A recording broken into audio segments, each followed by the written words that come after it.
Hey everybody, this is Rich from Rerun Zone, and today I want to go back to a simpler time and see how the Bowery Boys came to be and how they were able to entertain audiences for decades through the Great Depression, World War II, and the post-war era on this episode of Rerun Zone.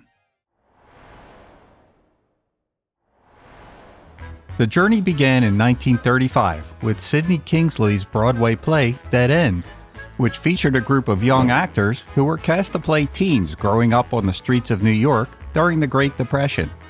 The play was a success and caught the eye of Hollywood producer Samuel Goldwyn, who brought the ensemble to the silver screen in the 1937 film adaptation of Dead End. The original group included Leo Gorcey, Huntz Hall, Bobby Jordan, Gabriel Dell, Billy Hallup, and Bernard Punsley.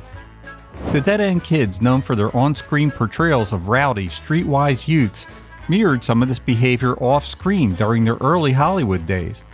While working on the film Dead End, they wrecked the studio, crashing a truck into a soundstage. Their behavior made Samuel Goldwyn refuse to work with them again, and he ended up selling their contract to Warner Brothers. At Warner Brothers, the Dead End Kids continued their off-screen antics. Their portrayal of street-smart, tough-talking youths resonated with audiences and led to 6 more films, including titles like Angels with Dirty Faces and They Made Me a Criminal. By 1939, their continued misbehavior on the studio lot led to them being released from their contracts, contributing to their legacy as both talented actors and off-screen rebels. In 1940, the Dead End Kids evolved into the East Side Kids. Producer Sam Katzman, capitalizing on the success of the tough kid genre, introduced a new team in the film East Side Kids.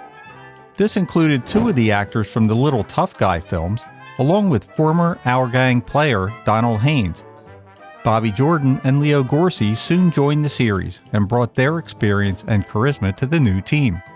The East Side Kids series was characterized by its lower budgets and rapid production schedule, with 22 films released by Monogram Pictures between 1940 and 1945.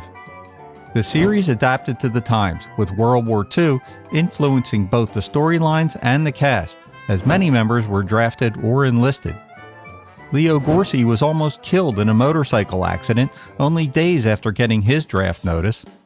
After nearly a year of recovery, his injuries earned him a 4F rating, leaving him unfit for military service.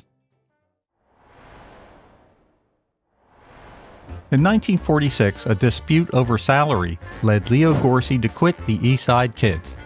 With his agent and fellow actor Huntz Hall, Gorcey revamped the format and rebranded the series the Bowery Boys. Key characters included Gorcey as Slip Mahoney and Hall as Satch Jones. But by 1950, the Bowery Boys brand of humor-laced crime dramas was going out of style in Hollywood. Enter Ben Schwalb, a new producer who wanted to revitalize the series. He brought on director Edward Burns and writer Elwood Ullman, known for their work with the Three Stooges. The series was transformed and the stories now became all-out slapstick with a more physical brand of comedy. Films like The Bowery Boys Meet the Monsters captured this transition, as the plot was more juvenile and the jokes were over the top. This change was a financial success, as The Bowery Boys Meet the Monsters became one of the most profitable films in the series. Leo Gorcey's Slip Mahoney, once the fast-talking gang leader, was now more like Mo Howard, and Huntz Hall's Satch Jones became more like Curly Howard. This was a new era for the Bowery Boys, one that resonated with audiences. Personal tragedy marked the later years of the Bowery Boys. Leo Gorcey struggled with alcoholism and the tragic death of his father, Bernard Gorcey, who died from severe injuries sustained in a car crash in 1955. His death deeply affected Leo, whose alcohol abuse got even worse after that. His behavior and further demands for a pay raise led to him leaving the Bowery Boys series forever. His continued alcoholism led to his death from liver failure on June 2, 1969, just 1 day shy of his 52nd birthday. It was a tragic chapter in the life of a gifted actor who had once been at the heart of some of Hollywood's most beloved films. The Bowery Boys series went into syndication in 1960, and became a staple for independent television stations across America.